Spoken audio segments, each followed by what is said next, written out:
Hello everyone, कैसे हैं आप सभी। अड्डा 24/7 के प्लेटफॉर्म पर आप सभी का एक बार फिर से स्वागत है। मेरा नाम है आयुष दुबे और आज हम जो पढ़ने वाले हैं वो वर्धन डायनेस्टी के बारे में पढ़ने वाले हैं। तो वर्धन डायनेस्टी को शुरू करेंगे और 10 मिनट में पूरे वर्धन डायनेस्टी को समझने की कोशिश कर रहे होंगे। तो हम जानते हैं कि समय कौन सा है। जब हम प्राचीन भारत का इतिहास पढ़ रहे होते हैं तब हमने ये चीज देखी है कि जैसे ही गुप्त वंश का पतन होगा उत्तर भारत में, देखिए हम मैप के थ्रू समझते हैं तो मैप से और बेहतर धीरे धीरे हमें समझ में आएगा कि पूरा का पूरा एक गुप्ता एम्पायर था और एक लंबे समय तक गुप्त साम्राज्य ने शासन किया। गुप्त शासन हम श्रीगुप्त से शुरू करते हैं, चंद्रगुप्त आएगा, समुद्रगुप्त आएगा, लेकिन गुप्त वंश का अंतिम शासक विष्णुगुप्त जब जब आ रहा है तब गुप्त वंश का पतन शुरू हो जाएगा। और जब गुप्त वंश का पतन शुरू होता है तो पूरे भारत में हमें छोटे छोटे क्षेत्रीय वंश देखने के लिए मिल रहे होते हैं, है ना। ये अलग अलग वंश है। देखिए यहाँ कन्नौज में मौखरी हैं, थानेश्वर में पुष्यभूति हैं। जो बंगाल वाला इलाका है वहां गौड़ शासक होंगे जिसमें शशांक नाम का एक शासक हमें देखने के लिए मिलता है। पल्लवाज हैं, चालुक्याज हैं और ये सब अलग अलग क्षेत्र पर हमें देखने के लिए मिल रहे हैं। यानी एक काफी विस्तृत क्षेत्र पर अलग अलग शासक शासन कर रहे हैं। यानी मुख्य बात यह हो गई कि एक तरह से जो एक संगठित साम्राज्य था जो चंद्रगुप्त मौर्य ने स्थापित किया था मौर्य वंश के समय पर, ठीक वैसा ही गुप्तों ने स्थापित किया। लेकिन जैसा विघटन हमें मौर्य के बाद देखने के लिए मिला, जहां शुंग है, सातवाहन है, कण्वा है, वैसा ही विघटन गुप्त के बाद भी हमें देखने के लिए मिल रहा है। जो सबसे प्रमुख वंश है उसमें वो सबसे प्रमुख वंश कौन सा है? वो सबसे प्रमुख वंश है ये थानेश्वर का पुष्यभूति वंश। सबसे ज्यादा प्रमुख वंश यही है और यहीं पर एक महान शासक निकल कर आता है।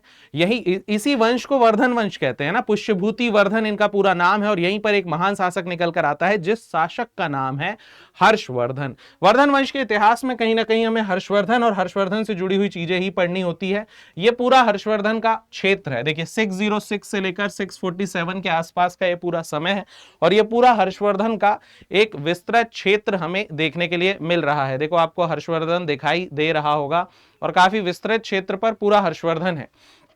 पूरा पूरा हर्षवर्धन का इलाका, यानी उत्तर भारत को एक बार फिर से संगठित करने का काम कौन कर रहा है? हर्षवर्धन करता हुआ हमें दिख रहा है। चलिए हर्षवर्धन के बारे में कुछ बात करते हैं या पोस्ट गुप्ता पीरियड के बारे में हम कुछ बात करते हैं। तो देखो ये मध्यकालीन की ओर संक्रमण लगभग यहां से शुरू हो जाएगा। यह काल राजनीतिक विखंडन का है और क्षेत्रीय शक्तियों के उदय का है, यानी राइज ऑफ रीजनल पावर्स। ये उस समय है जहां क्षेत्रीय शक्तियां धीरे धीरे राइज पर हो रही हैं। हर्षवर्धन उत्तर भारत को एकीकृत कर रहा है और अस्थायी रूप से एकीकृत कर रहा है। जिस वंश से हर्षवर्धन संबंधित था उस वंश का नाम है पुष्यभूति वंश। ठीक है, तो देखिए थानेश्वर हरियाणा इनकी राजधानी थी और ये कहीं ना कहीं हूणों को हराकर, पहले हूण आक्रमण हुए थे और हम जानते हैं कि हूण में जो गुप्त शासक थे वो हूणों से लगातार उन्होंने संघर्ष किया। स्कंदगुप्त, कुमारगुप्त के समय हूण आक्रमण शुरू हो गए थे। स्कंदगुप्त ने भारत की रक्षा की, लेकिन बाद में जाकर फिर हम ये कहें कि हूण आक्रमण काफी ज्यादा है और उन्हीं हूणों को हरा करके पुष्यभूति वंश की शुरुआत हो रही है। सबसे पहला शासक कौन था? तो प्रभाकर वर्धन हुआ। प्रभाकर वर्धन के बाद उसके दो पुत्र थे, एक राज्यवर्धन और एक हर्षवर्धन, और एक पुत्री भी थी जिसका नाम था राज्यश्री। तो ये तीनों के बीच, यानी राज्यवर्धन और जो समकालीन शासक हैं उनके बीच कुछ ना कुछ संघर्ष चलता रहेगा। बाद में हर्षवर्धन आएगा और हर्षवर्धन पूरी सत्ता को जो है अपना लेगा या पूरी सत्ता पर स्थापित हो जाएगा। देखिए प्रभाकर वर्धन राज्य की सैन्य शक्ति को मजबूती से स्थापित कर रहे हैं। उसके बाद राज्यवर्धन आ रहे हैं। गौड़ शासक शशांक जो था उसने राज्यवर्धन को मार दिया था। बाद में हर्ष आ रहा है 606 ईस्वी में, इस बात का बदला ले रहा है, शिलादित्य की उपाधि धारण कर रहा है और शासन की गद्दी पर बैठ रहा है। हर्ष के समय की जो सबसे महत्वपूर्ण घटनाएं हैं उन प्रमुख, देखिए पहले तो हर्ष के साम्राज्य विस्तार की बात करते हैं। तो देखिए पहली महत्वपूर्ण घटना है उसकी राजधानी। वो राजधानी कहां ले जा रहा है? कन्नौज ले जा रहा है सुरक्षा की दृष्टि से। दूसरा, साम्राज्य विस्तार कर रहा है, यानी पंजाब कश्मीर की सीमाओं से लेकर बंगाल तक वो एकीकृत साम्राज्य की स्थापना कर रहा है।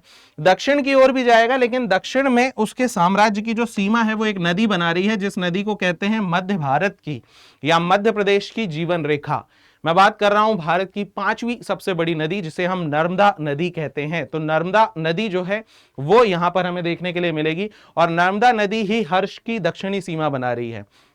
दक्षिण में एक चालुक्य राजा था पुलकेशिन द्वितीय। पुलकेशिन द्वितीय के साथ हर्षवर्धन का युद्ध हुआ। अलग अलग साहित्य में अलग अलग बातें मिलती हैं, लेकिन अधिकांश साहित्य इस बात की पुष्टि करते हैं कि हर्ष उस युद्ध में हार गया, क्योंकि तभी तो उसकी दक्षिणी सीमा यहां है ना, नहीं तो हर्षवर्धन का साम्राज्य हमें दक्षिण भारत की ओर भी जाता हुआ दिखाई देता। निश्चित तौर पर होता या नहीं होता बताइए? बिल्कुल होता। ये तो हर्ष का साम्राज्य हमें दक्षिण भारत में दिखता।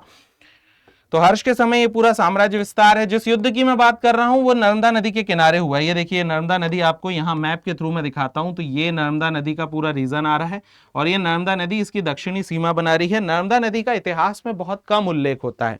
नर्मदा नदी का एक उल्लेख इसी एक युद्ध में हम कहें कि सबसे ज्यादा महत्व नर्मदा नदी का उल्लेख महत्व के रूप में उल्लेख यहां पर है। जैसे 630 ईस्वी में ये युद्ध लड़ा गया था, ठीक है। चालुक्य एक शासक था पुलकेशिन द्वितीय, और पुलकेशिन द्वितीय हर्ष को इस युद्ध में हरा देगा। और ये पूरी जानकारी कहां से प्राप्त होती है? रवि कीर्ति का एक अभिलेख है जिसका नाम है ऐहोल अभिलेख, और ऐहोल अभिलेख से हमें ये पूरी की पूरी जानकारी प्राप्त होती है। एक बात और इसके समय की महत्वपूर्ण घटना है, एक चीनी यात्री जिसका नाम है ह्वेन सांग, जो एक किताब लिख रहा है जिसका नाम है सीयू की। तो ह्वेन सांग यहां आया। हमने पढ़ा गुप्त काल में, जब 5वीं शताब्दी का समय है, कुमारगुप्त के समय जो नालंदा वाला विश्वविद्यालय है, नालंदा विश्वविद्यालय, उसकी स्थापना हुई। धीरे धीरे करके वो पूरी दुनिया में शिक्षा का एक केंद्र बन गया। Global university, global knowledge hub के रूप में वो आ गया, और अलग अलग जगह से, अलग अलग स्थान से विद्यार्थी वहां अक्सर आया करते थे। तो ह्वेन सांग भी हर्षवर्धन के समय आ रहा है। जिस किताब को इसने लिखा है उसका नाम है सीयू की, और सीयू की में वो हर्षवर्धन के पूरे साम्राज्य की बात कर रहा है। हर्षवर्धन के समय देखिए कन्नौज सभा का आयोजन हुआ था 643 में, जहां बौद्ध सिद्धांतों का सम्मान किया गया। साथ ही साथ वो प्रयाग में हर 5 साल में एक महामोक्ष परिषद का भी आयोजन किया करता था। तो ये हर्षवर्धन की प्रमुख बातें हैं। और हर्षवर्धन से जुड़ा हुआ इतिहास की अगर हम बात करें तो देखो, उसके दरबारी कवि के रूप में बाणभट्ट थे, जिन्होंने हर्षचरित्र और कादंबरी लिखी है। हर्षचरित्र जो है कहीं ना कहीं इसी समय की पूरी बातें बता रही है, प्राथमिक जीवनी के रूप में है। हर्ष ने स्वयं 3 संस्कृत नाटक लिखे, रत्नावली, प्रियदर्शिका, नागानंद। हालांकि इनके बारे में थोड़े से विवाद भी हैं। कहा जाता है कि संभवतः ये हर्ष ने नहीं लिखे, हर्ष के ही समय पर हम कहें कि किसी और व्यक्ति ने हर्ष के नाम से लिखे। ऐसा अलग अलग इतिहास में, अलग अलग ऐतिहासिक स्रोतों में हमें मिलता है। आगे चल के हर्ष 647 ईस्वी में उसकी मृत्यु हो जाएगी और धीरे धीरे वर्धन वंश समाप्त हो जाएगा। और वर्धन वंश ही अंतिम रूप से हम कहें कि जो भारत में, प्राचीन भारत में सबसे महत्वपूर्ण वंश है वो वर्धन वंश ही है। वर्धन वंश के बाद कुछ और छोटे छोटे साम्राज्य हमें देखने के लिए मिलेंगे, और उसके बाद फिर प्राचीन भारत का समापन होता है, और उसके बाद शुरू होता है भारत के मध्यकालीन भारत का इतिहास, जहां हम मध्यकाल के बारे में सारी चीजें डिस्कस कर रहे हैं। अभी तक यदि आपने हमारा अड्डा 24/7 का कोर्स नहीं लिया है भाई, तो देखिए कोर्सेज शुरू हो चुके हैं। आपको अड्डा की वेबसाइट में जाना है, यूजी पीजी एंट्रेंस एग्जाम में आप जाएंगे तो आपको यहाँ सीयूटी पीजी मिल जाएगा। सीयूटी पीजी पे क्लिक कीजिए, सीयूटी पीजी हिस्ट्री पर आइए, और आपको अब हमारा नया बैच आ गया है अल्टीमेट 3.0 बैच, जो कि हमारा 2027 का अंतिम लाइव बैच है, लास्ट लाइव बैच है ना। इसके बाद आपको लाइव क्लासेस नहीं मिलेगी, तो इस बैच में आप इनरोल कर सकते हैं।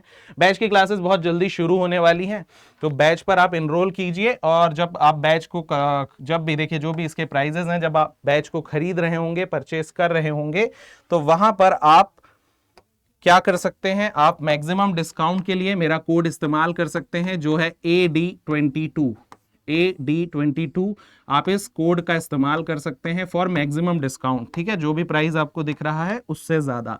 और भी यदि आपको कोई किसी भी तरह का डाउट है तो आप ayush.dube@adda247.com इस मेल आईडी पर मेल कर दीजिए, और जो भी आपके डाउट हैं, किसी भी तरह का गाइडेंस आपको चाहिए, तो मैं आपसे कनेक्ट होकर वो सारे डाउट्स आपके दूर कर दूंगा, चाहे वो बैच से रिलेटेड हो, किसी भी चीज से रिलेटेड हो, तो जरूर आप इस मेल आईडी पर आ सकते हैं। उसके अलावा आप हमारी टीम से कनेक्ट करना चाहें तो उसके लिए भी एक नंबर है 9667589247। ये जो हमारी टीम है उसका नंबर है। यदि आप बैच से रिलेटेड और भी कोई डाउट यदि आपको आ रहे हैं तो आप इस नंबर पर भी संपर्क कर सकते हैं। तो ये वर्धन वंश का या वर्धन डायनेस्टी का पूरा इतिहास हो जाएगा भाई। तो आपको ये इतिहास याद रखना है, वर्धन डायनेस्टी याद रखना है। और अभी तक यदि आप हमारे बैचेस में नहीं आए हैं तो आप समय खराब मत कीजिए। लास्ट लाइव बैच अल्टीमेट 3.0 आ चुका है, जल्दी आइए। फैकल्टी कोड AD22 का इस्तेमाल कीजिए, इस मेल आईडी पर मेल कीजिए कोई भी कंसर्न है तो, और बैच में जुड़िए और पढ़ाई शुरू कीजिए। इस सेशन को यहीं समाप्त करते हैं, फिर मिलेंगे। जय हिंद, जय भारत, नमस्कार।